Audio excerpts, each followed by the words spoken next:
Buenos días, mi nombre es Ariana Belén Ayala Romano, curso el segundo semestre de la licenciatura de Enfermería y Obstetricia y hoy vengo a hablarles de la terapia de infusión y bacteria cero.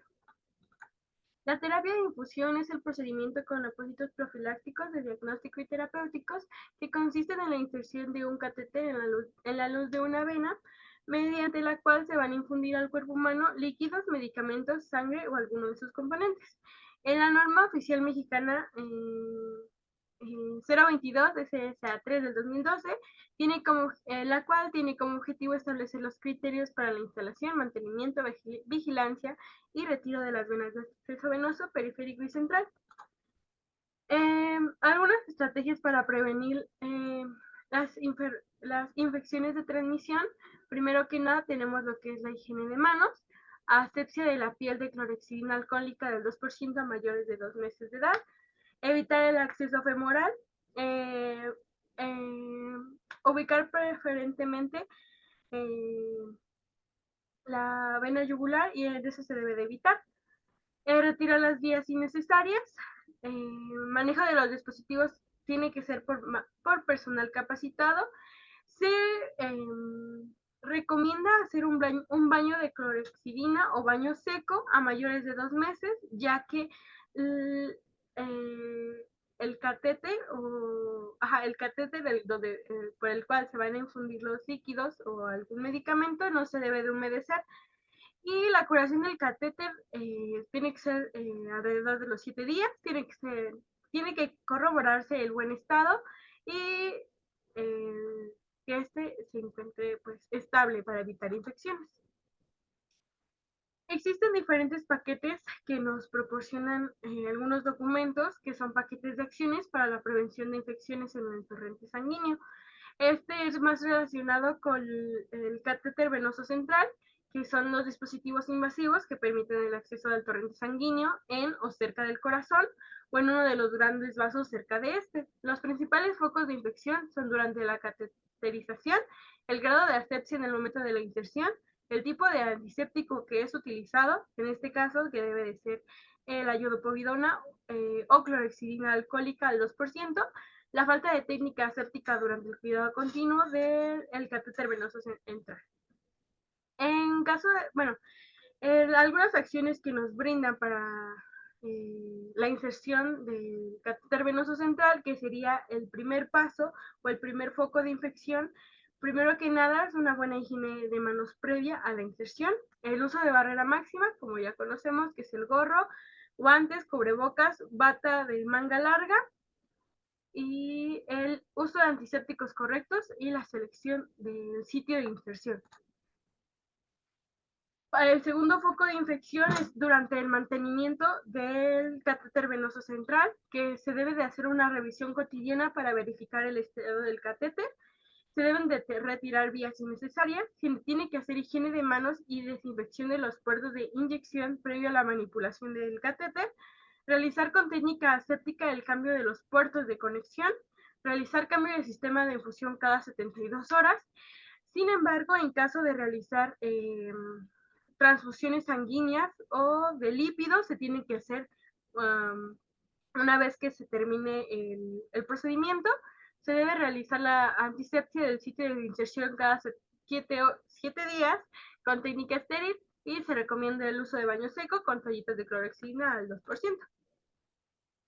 Acciones generales que tenemos que tener en cuenta para el tratamiento del catéter venoso central son primero que nada como ya sabemos, para poder instalarlo tenemos que tener alguna documentación que nos respalde que este fue autorizado. Primero que nada tenemos que tener la indicación para la instalación del catéter venoso central.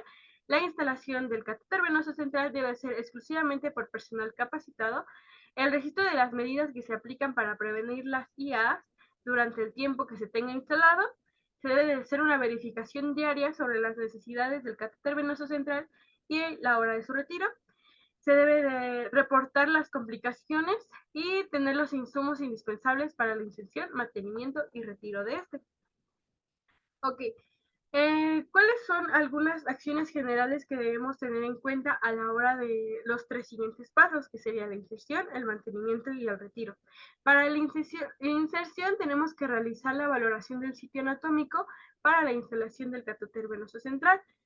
Se debe individualizar la afección del número de vías del catéter, se debe utilizar barrera máxima, y para la fijación se debe utilizar sutura tipo nylon, apósitos semipermanentes estériles, identificación de los diferentes lúmenes del catéter, y se debe de rotular con la fecha de instalación, la hora y las iniciales de la persona por la que fue instalada, y se debe de hacer una acepción del catéter.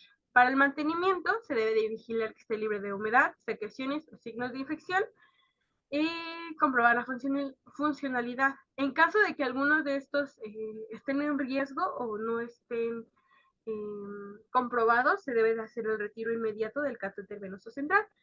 Eh, Se debe de comprobar la funcionalidad del catéter venoso central, de la línea de infusión, de sus conectores y puertos de infusión, y las soluciones a infundir antes de infundirlas. Se debe utilizar el baño seco, como ya lo habíamos mencionado, que es un baño con toallitas de clorexidina al 2%. Se debe realizar la limpieza del catéter venoso central. Para realizar la limpieza del catéter venoso central, primero tenemos que valorar el sitio de inserción. Se debe de desinfectar los puertos y los conectores antes de la manipulación, y se debe de limpiar con antiséptico apropiado cada 7 días. Eso también se le conoce como lo que es la curación. Se debe realizar, se debe realizar antisepsia con la técnica aséptica, y para reemplazar los equipos de infusión de acuerdo a su uso. Se debe reemplazar cada 72 horas en cuestión de que sean medicamentos o algún otro tipo de líquido. Para equipo de productos sanguíneos se debe de retirar o reemplazar en cada aplicación. Los equipos de emulsiones de lípidos y nutrición parental se debe reemplazar inmediatamente después de su uso.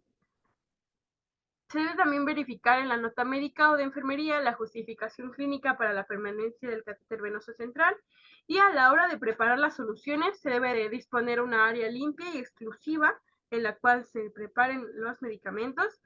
No utilizar soluciones de dosis múltiples para diluir o reconstruir para uno o más pacientes, es decir, se debe de ser dosis única, o en caso de que se ocupe y sobre, se debe de desechar inmediatamente.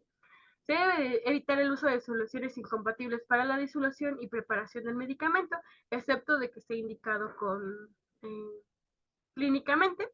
Se debe utilizar solo una aguja y una jeringa para la dilución de cada medicamento. Realizar la conexión de la solución a infundir de manera inmediata. Descontaminar los puertos de inyección con alcohol al 70% y al realizar la conexión de las soluciones, y mantener un circuito seguro.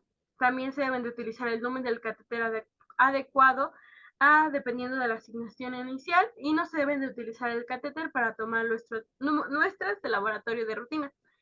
Ahora, para el retiro se debe de retirar con técnica aséptica y con posición de decúbito supino, realizar el seguimiento de la condición clínica del paciente, tomar un hemocultivo de todos los lúmenes, registrar en la nota de enfermería o en la nota médica el motivo del retiro del catéter venoso central.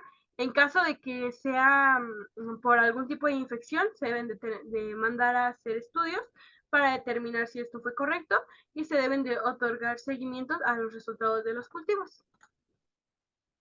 Ahora, existen diferentes tipos de conectores, entre ellos está el conector sin aguja. Este se utiliza en dispositivos para colocar un mecanismo. En este tipo de dispositivos se debe colocar un mecanismo de empalme de seguridad tipo LUE.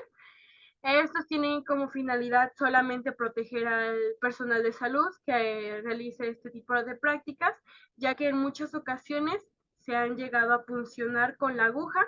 Sin embargo, aún no está como tal verificada su eficacia, o no tienen un objetivo en concreto. Las complicaciones de este dispositivo, pues es como ya lo dije, aún no tenemos un objetivo previo y son aún todavía innecesarios. Necesita un lavado energético de 5 a 15 segundos. Esto tiene que ser con algún tipo de antiséptico y estos deben de ser cambiados en intervalos de 96 horas.